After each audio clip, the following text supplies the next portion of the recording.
Tea கடை kitchen சொந்தங்களுக்கு வணக்கம். கூடிய சீக்கிரமே விநாயகர் சதுர்த்தி வரப்போகுது. அந்த விநாயகர் சதுர்த்திக்கு ஸ்பெஷலே கொழுக்கட்டை தான். அந்த கொழுக்கட்டையிலே இன்றைக்கி நம்ம ஒரு டிஃப்ரெண்ட்டான ஸ்டைலில் பண்ண போகிறோம். இந்த கொழுக்கட்டையை செஞ்சு நீங்கள் விநாயகருக்கு கொடுக்குறீங்களோ இல்லையோ, உங்கள் வீட்டில் இருக்கிற குழந்தைகளுக்கு கொடுங்க, அட்டகாசமாக சாப்பிடுவாங்க. ஏன்னா இந்த டிசைனை பார்த்தாலே அவங்களுக்கு ரொம்பவே பிடிக்கும். அதை விட முக்கியமாக இன்றைக்கி இந்த கொழுக்கட்டைக்கு பூரணம் பார்த்தீங்கன்னா சூப்பராக இருக்கும். இந்த பூரணத்தை செஞ்சு நீங்கள் வெறும் பூரணமாகவே சாப்பிட்றலாம். அப்படிப்பட்ட ஒரு சூப்பரான டேஸ்ட்டில் உள்ள இந்த கொழுக்கட்டையை எப்படி செய்யலான்னு வாங்க பார்க்கலாம். வணக்கம். நீங்கள் நம்ம டீ கடை கிச்சனில் என்ன பார்க்க போகிறோம்னா பூரண கொழுக்கட்டை. இந்த பூரண கொழுக்கட்டைக்கு பூரணம் தான் முதல்ல நம்ம ரெடி பண்ண போகிறோம். அதுக்கு இந்த மாதிரி ஒரு குக்கர் அடுப்பில் வச்சுட்டு பற்ற வச்சாச்சு. இப்போ நம்ம அந்த பூரணத்துக்காக இன்றைக்கி நம்ம பாசி பயிர் எடுத்திருக்கோம். இந்த முழு பயிர் எடுத்திருக்கோம். இது நம்ம இன்னும் ஊற வைக்கலை, அப்படியே தான் எடுத்திருக்கேன். அலசி வச்சுருக்கேன், 2 தடவை அலசி வச்சுருக்கேன். அதை நம்ம குக்கரில் சேர்த்துக்கிடலாம். தண்ணியெல்லாம் வடிச்சிட்டு வெறும் பருப்பாக மட்டும்தான் உள்ளே சேர்க்கணும். நம்ம இந்த குக்கரில் பருப்பு மட்டும்தான் சேர்த்துருக்கோம். சேர்த்துட்டு இந்த பருப்பை நல்லா லேசாக மணம் வர்ற மாதிரி வறுக்கணும். இந்த ஈரப்பதமெல்லாம் போய் நல்லா மணம் வர்ற மாதிரி வறுத்துக்குவோம். இப்போ நம்ம இந்த மாதிரி வறுத்துட்டு பண்ணும்போது அந்த பூரணம் நல்லா மணமாக இருக்கும். இப்போ நமக்கு ஒரு 5 நிமிஷம் இந்த பாசி பயிரை நல்லா வறுத்தாச்சு. நல்லா இந்த அளவுக்கு மணம் வர அளவுக்கு வறுத்த பிறகு இப்போ இதில் தேவையான அளவு தண்ணி சேர்த்துக்குவோம். தண்ணி மெஷர்மெண்ட்டில் 2 கப் எடுத்துருக்கோம். நம்ம பருப்பு மெஷர்மெண்ட்டில் 1 கப் எடுத்துருந்தோம். அது 200 கிராமு. அதே மாதிரி 2 கப்பு தண்ணி சேர்த்துருக்கோம். இப்போ நம்ம இதை குக்கர் மூடி போட்டு நம்ம நல்லா கொலைய வேக வச்சு எடுக்கணும். நல்லா வெந்து வரட்டும். இப்போ பூரணத்துக்கு நம்ம பருப்பு குக்கரில் வேக வச்சுட்டோம். கொழுக்கட்டைக்கு மாவு பிசைய போகிறோம். அதுக்கு இந்த மாதிரி பவுலில் எடுத்துகிட்டு இப்போ பச்சரிசி மாவு, சாதாரண பச்சரிசி மாவு தான், கடையில் வாங்கின பாக்கெட் மாவு, வறுக்காத மாவு தான். இப்போ நம்ம இதில் மெஷர்மெண்ட்டில் 2 கப் எடுத்துருக்கோம். அது 300 கிராம். இப்போ இந்த பவுலில் சேர்த்தாச்சு. இதோட மாவில் ஒரு 2 பிஞ்ச் அளவு மட்டும் தூள் உப்பு லேசாக சேர்த்துக்கோங்க. இப்போ இந்த மாவோட சேர்த்து ஒரே ஒரு டேபிள் ஸ்பூன் நெய். இப்போ நம்ம இந்த நெய்யை இந்த மாவில் நல்லா படுற மாதிரி பிசைஞ்சிக்கலாம். எல்லா மாவுலையும் படுற மாதிரி நசுக்கி நல்லா பிசைஞ்சு கொடுத்துருங்க. இப்போ நம்ம மாவில் வெந்நி தான் ஊற்றணும். நல்லா ஒரு 1/2 லிட்டர் போல் சுட வச்சுக்கோங்க. நல்லா கொதித்த வெந்நியை தான் நம்ம கொஞ்சம் கொஞ்சமாக இதில் சேர்த்து பிசைய போகிறோம். 200 போல் சுடு தண்ணி உள்ளே ஊற்றிட்டு வெந்நியை ஊற்றிட்டு கரண்டி வச்சு நல்லா கலந்து கொடுங்க. இந்த மாவை நல்லா கலந்து கொடுங்க. இன்னொரு அந்த 50 ml தண்ணியும் இதில் உள்ளே சேர்த்துடலாம். ஆக மொத்தத்தில் நம்ம ஒரு 250 ml இதில் சேர்த்துருக்கோம். கொஞ்சம் சூடாக இருக்குது. ஒரு 2-3 நிமிஷம் லேசாக நமக்கு பிசைகிற அளவுக்கு ஆறி வரட்டும். இப்போ நம்ம மாவு பிசைஞ்சிக்கலாம். இப்போ நம்ம சரியான அளவில் தண்ணி சேர்த்து மாவு நல்லா பிசைஞ்சாச்சு. மாவு பிசைஞ்ச பக்குவம் பார்த்தீங்கன்னா இந்த அளவுக்கு இருக்கணும். நமக்கு நல்லா விரல் வச்சு நல்லா பதியணும். இந்த அளவுக்கு இருக்கணும். அப்போ இது ஒரு மூடி போட்டு அப்படியே இருக்கட்டும். பூரணத்துக்கு நம்ம இப்போ பாசி பயிரை இந்த குக்கரில் வேக வச்சுருந்தோம். நல்லா 8 விசில் அடித்து வெந்திருக்கு. இப்போ நம்ம கேஸை தன்னால் ரிலீஸ் ஆன உடனே திறந்துக்கலாம்.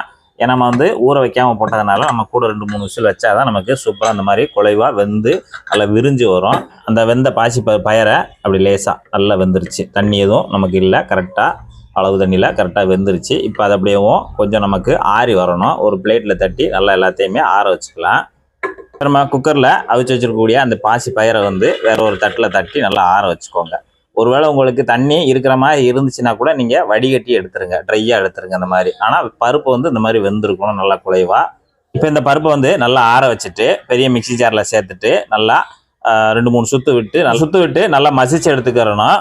இப்போ நம்ம கொழுக்கட்டைக்கு பூரணம் பண்ண போகிறோம். இந்த மாதிரி கடாய் அடுப்பில் வச்சு அடுப்பில் பற்ற வச்சுட்டு இப்போ நம்ம கடாய் சூடாகிட்டு இருக்கு. இப்போ அதுக்கு தேவையான இனிப்பு நம்ம இன்றைக்கி வெல்லம் தான் எடுத்திருக்கோம். நல்லா துருவின வெல்லம், நல்லா சுத்தமான வெல்லம் எடுத்திருக்கோம். இது மெஷர்மெண்ட்டில் 1 கப் எடுத்திருக்கோம். இது ஒரு 200-250 கிராம் இருக்கும்.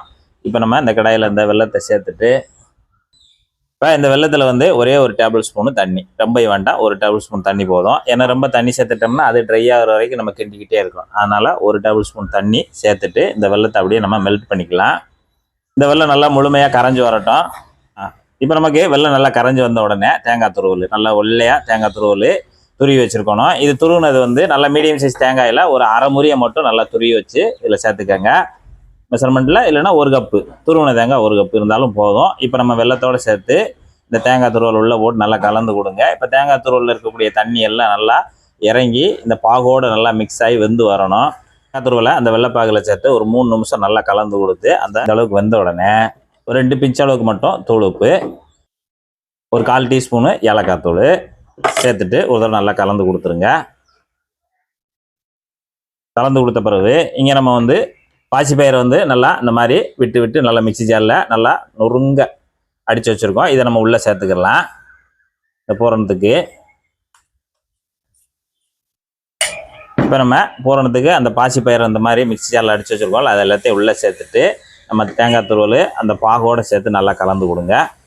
பாசிப்பயிரை நம்ம வெந்த பயிரை நம்ம மிக்ஸி ஜாரில் அரைச்சி வச்சுருந்ததை உள்ளே சேர்த்து இந்த மாதிரி நல்லா கலந்து கொடுத்து நமக்கு இந்த மாதிரி ட்ரையாக வந்து வரணும். இந்த மாதிரி ட்ரையாக வந்த உடனே நம்ம அப்படியே ஸ்டவ் ஆஃப் பண்ணிவிட்டு இது நல்லா ஆறட்டும். உருண்டை பிடிச்சிக்கலாம். லேசாக ஆறிடுச்சு, உருண்டை பிடிக்கிற அளவுக்கு ஆறின உடனே நம்ம உருண்டை பிடிச்சிக்கலாம். ஒரு மீடியம் சைஸான ஒரு லெமன் சைஸு இந்த மாதிரி உருண்டைகளை நல்லா உருட்டிக்கோங்க. இப்போ நம்ம சொன்ன பக்கத்தில் செஞ்சீங்கன்னா பூரணத்தை போட்டு ரொம்ப நேரம் ரெடி பண்ண வேண்டாம், ரொம்ப ஷார்ட்டாக சீக்கிரம் ரொம்ப டேஸ்ட்டாக ரெடி பண்ணிடலாம். இந்த மாதிரி பண்ணும்போது உங்களுக்கு அதுக்காக நம்ம ஒரு டீ கடை கிச்சனில் ஒரு எளிமையான முறையில் ஒரு பூரணத்தை செம்மையாக தயார் பண்ணிகிட்டு இருக்கோம். அவ்வளோதான், இது போல் உருட்டிட்டு தனியாக வச்சுருங்க. இப்போ கொழுக்கட்டைக்கு பூரணத்தை நல்லா சூப்பராக உருட்டி வச்சுருக்கோம், லட்டு மாதிரி அப்படியே இருக்கட்டும். இப்போ நம்ம கொழுக்கட்டை உருட்ட போகிறோம். இப்போ நம்ம பிசைஞ்சக்கூடிய மாவில் கொஞ்சமாக எடுத்துக்கலாம். இது போல் கொஞ்சமாக மாவு எடுத்துட்டு நல்லா உருட்டிக்கோங்க. உருட்டிட்டு இந்த மாதிரி நல்லா பெருவரில் வச்சு நல்லா அழுத்திக்கோங்க. நல்லா ரவுண்ட் பண்ணிவிட்டு பெருவரில் வச்சு நல்லா அழுத்திட்டிங்கன்னா நமக்கு நல்ல ஒரு குழி மாதிரி இந்த மாதிரி வரும். இதுபோல் எடுத்துகிட்டு நல்லா குழி மாதிரி பண்ணிவிட்டு நம்ம வச்சுருக்கக்கூடிய அந்த பூரண உருண்டையை ஒன்று எடுத்து உள்ளே வச்சுருவோம். உள்ளே வச்சுட்டு இப்போ இதை மூடிடலாம். மாவை வெள்ளை மாவு எல்லாத்தையுமே எடுத்து நல்லா மூடி விட்டுருங்க. நல்லா மூடி விட்டுட்டு நல்லா உருட்டிடுங்க. நல்லா சைனிங்காக வர்ற மாதிரி நல்லா எல்லா பக்கத்தையும் விரிசல் இல்லாமல் நல்லா வலுவலுன்னு உருட்டி எடுத்துருங்க. இதுபோல் நல்லா உருட்டி எடுத்துருங்க. நல்லா சைனிங்காக உருட்டி எடுத்துட்டு இது வந்து பாஸ்மதி அரிசி ஒரு அரை கப்பை எடுத்து ஒரு அரை மணி நேரம் ஊற வச்சுட்டு தண்ணியெல்லாம் நம்ம எடுத்துட்டோம். வடித்து எடுத்துட்டு லேசாக அந்த மாதிரி விரித்து விட்டுட்டு நம்ம அந்த கொழுக்கட்டையை இது மேலே அரிசி மேலே புரட்டி எடுக்க போகிறோம். இது போல் நல்லா எல்லா பக்கம் படுற மாதிரி ஒரு புரட்டு. பாஸ்மதி அரிசியில் நம்ம அந்த கொழுக்கட்டையை நல்லா உருட்டிட்டோம்னா இந்த மாதிரி அரிசி நல்லா ஒட்டிக்கும். அந்த ஒட்டின அப்படியேவும் எடுத்து நம்ம தனியாக அந்த தட்டில் வச்சிடலாம். இதுபோல் மீதம் இருக்கிற அந்த கொழுக்கட்டை மாவையும் பூரணத்தையும் உள்ளே வச்சு இந்த அரிசியில் உருட்டி எடுத்து நம்ம தனியாக பிளேட்டில் வச்சுருங்க. இப்போ நம்ம கொழுக்கட்டை மாவில் பூரணத்தை வச்சு நல்லா நம்ம பாஸ்மதி அரிசியில் நல்லா உருட்டி வச்சுருக்கோம். நமக்கு ஒரு 11 உருண்டை வந்திருக்கு. அதாவது பெருசாக இருக்கனால நமக்கு 11 உருண்டை வந்திருக்கு. நீங்கள் இதை விட சின்னதாக கூட பண்ணிக்கலாம், ஒன்றும் சிக்கல்ல. இப்போ நம்ம இட்லி கொப்பரையில் தான் வச்சு அவிக்க போகிறோம். இப்போ நம்ம தண்ணியெல்லாம் தேவையான அளவு தண்ணி சேர்த்துட்டு நல்லா தண்ணி கொதிச்சு நல்லா ஆவி வர ஆரம்பிச்சிச்சு. இப்போ நம்ம அந்த இட்லி கொப்பரையில் இலையெல்லாம் சேர்த்துக்கலாம். வாழையில் இருந்தால் வாழை சேர்த்துக்கோங்க. இப்போ நம்ம இலையை பரப்பிட்டு எல்லாத்தையுமே உருண்டைகள் எல்லாத்தையும் உள்ளே வச்சிடலாம். அவ்வளோதான், நமக்கு ஒரு 15 நிமிஷம் வெந்து வரணும். ஒரு மூடியை போட்டு நல்லா வேக வச்சு எடுத்துக்கலாம். கொழுக்கட்டை உள்ளே வச்சு ஒரு 15 நிமிஷம் நமக்கு நல்லா வந்துருச்சு. இப்போ நம்ம திறந்து பார்த்துக்கலாம். சூப்பராக வந்திருக்கு. பார்த்தீங்கன்னா நல்லா அந்த அரிசியும் சேர்ந்து நமக்கு நல்லா வெந்து முள்ளாக இருக்கும். இந்த கொழுக்கட்டையை நம்ம ஒன்றுனா வெளியே எடுத்துடலாம். தட்டில் எடுத்து வச்சுருங்க. பார்த்தீங்கன்னா அருமையாக இருக்குது. கட் பண்ணி பார்த்த உடனே அந்த பூரணமும் அந்த கொழுக்கட்டையை சேர்த்து சாப்பிடும்போது